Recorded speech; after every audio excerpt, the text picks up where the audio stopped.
Whenever you are ready, Kristal, you can begin. How many of you have siblings? Now imagine having to write an obituary for one of them. I did. About 5 years ago, I wrote an obituary for my brother.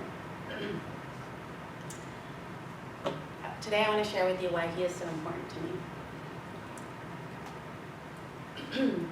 Sorry. And just to clarify, my brother is still alive. And that obituary that I wrote for him was somewhat in preparation of what I thought was going to happen the way he was living his life.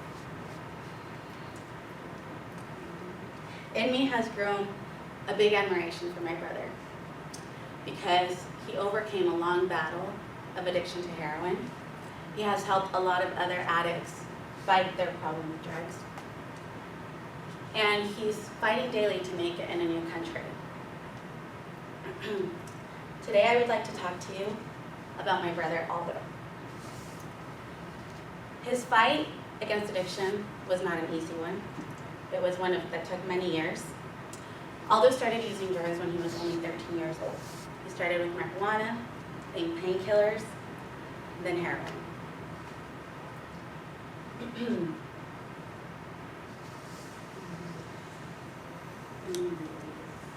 Being the oldest,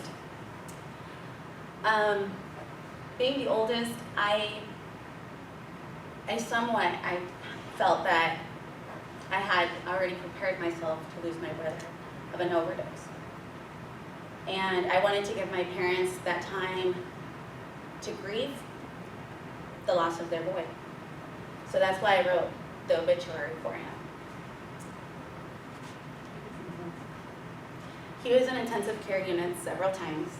He was shot at, he was brutally beaten, but finally he had enough and he admitted himself into rehab. After several months of being clean and sober and seeing life from a different perspective, he found that helping others was very important to him. He spoke to one of his counselors and expressed his desire to help others in the same situation he was in. And he soon began training.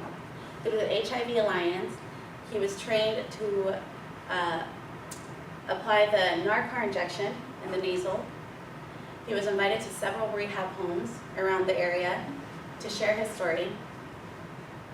He also interviewed people that were coming out of prison to help them transition into rehab homes. And Aldo was also named president and treasurer of the house, of the rehab home that he stayed in. Unfortunately, during the many years of drug use that he had, he made some really stupid choices. A lot of them led him to jail, left him with a very long criminal record. And because of his legal status in the States, he was deported back to Mexico exactly a year ago. He was brought to the U.S. when he was only 6 months old. English was his first language, basically his only language. But being deported back to his country hasn't stopped him. He has a passion for tattooing and is currently tattooing in a shop in Mexico. He continues to attend NA meetings and shares his stories with others. And his passion for helping others hasn't stopped. He has taken several troubled kids from the streets and has given them jobs in the tattoo shop that he works at. Overcoming his addiction, helping others, and making it out in a new country are just a couple other reasons why I admire my brother so much.